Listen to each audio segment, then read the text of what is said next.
The topic I've chosen to discuss for my finance presentation is the decrease in state funding for higher education, the effects on stakeholders, and potential resolutions. State funding is one of the largest sources of funding for institutions of higher education. According to data from fiscal year 2013, the federal and state revenue makes up 37% of higher education income, with that state income representing 21 of the 37%. We know that state funding comes in a couple of different forms. It can come in the form of appropriations, which is just for general expenditures of the institution, and it can come in the form of scholarship and grant funding for individual students that is based on their qualifications. I have included a graphic representation of those sources of higher education income. As we can see here, of course, as I previously mentioned, state revenue makes up that 21%. What's interesting about this graphic is that tuition and fees makes up the same percentage as state revenue. I think that the average person would probably think that tuition and fees makes up the majority of an institution's income, but as we can see through this graphic, that is obviously not the case. So it's just something interesting there. State appropriations have been declining steadily over the past several years, which has forced institutions to come up with ways to increase other sources of funding as well as decrease spending in general. Previous studies have compared state funding to tuition and fees to determine if there's a relationship or an association between the two. Findings have found that there is, in fact, an association between tuition and fees and state funding. So when state funding is decreasing, tuition and fees tend to increase, and vice versa. If state funding happens to be increasing, tuition and fees tend to decrease. It's important to note that there's a difference when you're looking at total state funding dollars versus funding per full-time equivalent. State funding dollars actually have not been decreasing. They've been increasing or holding steady in many states over the past several years. However, most studies actually look at full-time equivalent enrollment in an effort to make this data more comparable across states and across time. Funding per full-time equivalent has, of course, been decreasing. But the reason many studies use this is because, for example, you can have a state who has more dollars of funding than another state. But that doesn't necessarily mean that you're comparing apples to apples. You can be comparing apples to oranges. So the full-time equivalent ensures that we are comparing apples to apples and not apples to oranges. Obviously, the full-time equivalent numbers have been decreasing because enrollment has been steadily increasing. If higher education funding is decreasing, where's that funding actually going? Higher Ed, Lower Spending is an article that actually mentions several areas of state spending that could be affecting state appropriations for higher education. Those categories include K-12, public welfare, healthcare, police and fire protection, as well as corrections. From the year 1987 to 2015, spending in all of the previously mentioned categories actually did increase. The study compared per capita spending for higher education to the previously mentioned categories of spending on a state-by-state basis to determine if there was a relationship between any of them. The study did find that K-12 spending was not directly related to declines in higher education funding, but welfare, in fact, had the strongest relationship with higher ed spending. So as higher ed spending decreased, welfare spending actually increased. So do decreases in state funding actually create inefficiencies? Obviously, a decrease in funds would cause some issues or cause an institution to make up for that decrease in one way or another. The study completed by Thomas Sav actually explored the effect that government funding has on the efficiency of institutions. The way that he measured these efficiencies or inefficiencies, he used certain outputs, which included graduation rates, undergraduate and graduate production and credit hours, as well as research output. He found through his study that government basically matters in higher education. Sav suggested and validated through his study that decreases in state as well as federal funding actually did in fact create inefficiencies in higher education. What I found interesting is that he compared Pell Grant, which was a federal indicator, to this state funding or to inefficiencies, as well as state funding to inefficiencies. He found that compared to the Pell indicator, the relationship between state funding and inefficiencies was 3 times more powerful. So that's interesting to know that state funding seemingly has a bigger impact on inefficiencies than the federal funding. A lot of the data presented through these studies is actually presented on a national level, but it is important to drill it down and look at it state by state. One could argue, how do we know that there are not states skewing the data? For example, a large state with a lot of money could see a decrease in funding and skew the data. So we've got to know that that's not actually occurring. The article Evaluating State Funding Effort for Higher Education actually addresses this potential issue. It provides representation of the changes in higher education funding on a state-by-state basis. So this article actually compares state support per full-time equivalent to state support per capita, as well as state support per $1,000 of personal income, and state support compared to the percent of tax and lottery revenue allocated to higher education. I've included a couple of the graphic examples used in that article. This first example compares higher education support per capita to higher education support per full-time equivalent enrollment. As you can see, they pretty much follow the same pattern, more or less.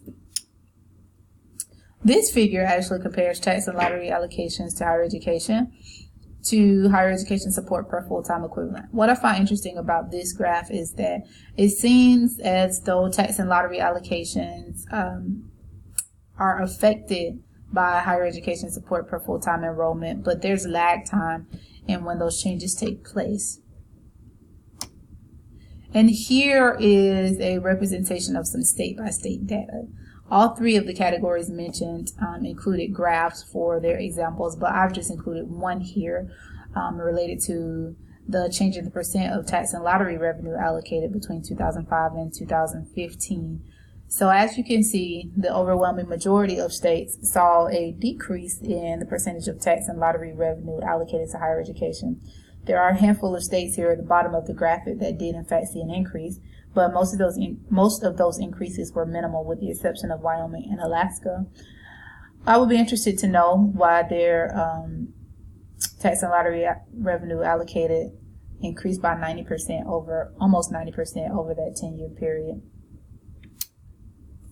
That same article also mentions several factors that impact state spending on higher education.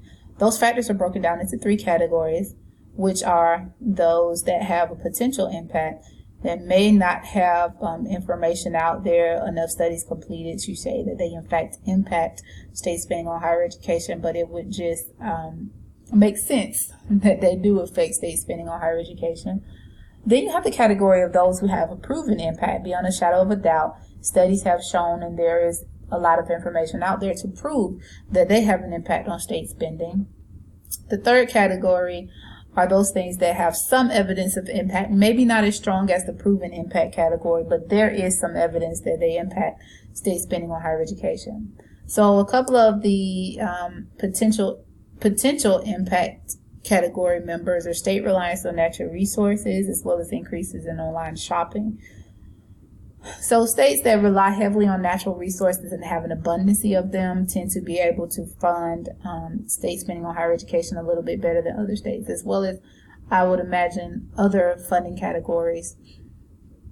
Increase in online shopping. We know that increases in online shopping usually take income out of the state you're in and distribute it to other states, because when you're shopping online, you're not limited to stores in your area. Then we want to move to the proven impact area. Two things that fall into that category would include higher education governing structure, as well as the number of higher education interest groups located in the state. What I find interesting about that first one is it's been proven that states that have very centralized governing structures for institutions of higher education actually have less or see less state spending on higher education. The thought pattern behind that is because there's a centralized governing body, those individual institutions lose their lobbying abilities and lose their abilities to directly affect legislation and what's occurring in regards to state spending on higher education. And of course, the number of higher education interest groups located in the state will have an effect on it. The more interest groups there are, the more they are able to get their point across to legislators.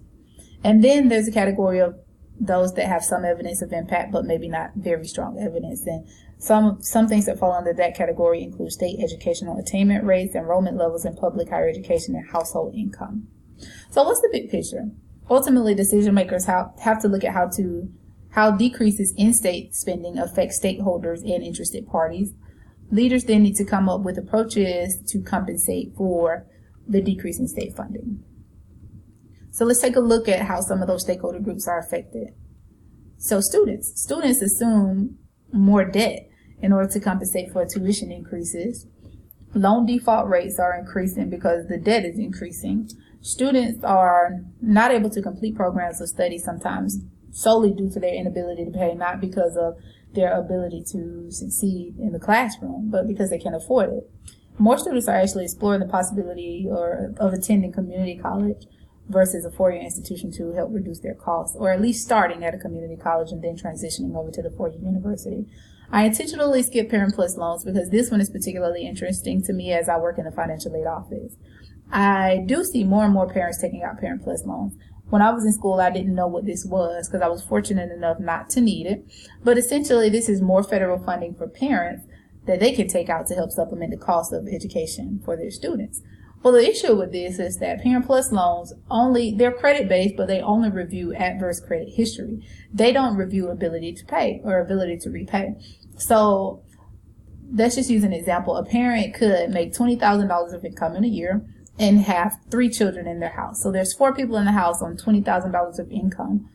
But that parent could potentially take out a Parent Plus loan for $10,000 or more. Well, that doesn't make sense to the average person, because why would I give $10,000 to someone who only makes $20,000 in 1 year?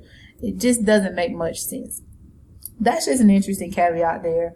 Parent Plus loans could take up a whole presentation from me, so I'll move on at this point. Now we have to move on to how institutions are affected. So institutions obviously have to compensate for these decreases in one way or another. By far the most common way to compensate for it is by raising tuition. Some institutions are being forced to make budget cuts and explore ways to reduce inefficiencies. Leaders are needing to come up with ways to increase other revenue streams, such as endowments and fundraising activities. Bozal, in an analysis of the effects of state appropriations on institutions, found that schools actually saw a loss in productivity because of fewer resources available to help students complete educational goals. So institutions are having to come up with a lot of alternative ways. The endowment source of income is one that is just recently become pretty popular, and a lot of schools are actually leaning more towards that. And of course, the fundraising activities is something that's always been there, but perhaps there's a greater focus on those at this time. So how are states affected? So states are where the decrease is actually coming from. So how does this possibly affect them? Well, the decreases in the funding which in turn can decrease institutional efficiencies, it can actually reduce the number of students entering the workforce and the amount of funding or the income level returning the income level, therefore affecting the funding returning to the economy within the individual states. So by decreasing funding for higher education, states can in fact decrease the income coming back into the state. The implications for the future. So as long as enrollment continues to increase, trends suggest that state funding per full-time equivalent will continue to decrease. Institutions have to consider this and come up with ways to increase funding sources and decrease spending. Some of those approaches currently being used and being looked at are raising out-of-state tuition at higher rates than in-state, increasing endowments, increased fundraising efforts, and more comprehensive and strenuous budget reviews, such as the CAR assessment that we in the University System of Georgia have been going through. So this actually concludes my presentation. This is just a brief look at the decrease in state funding of higher education. There's a lot more that I could cover, but I've run out of time. And I've also just included a quick look at my references here. Thank you.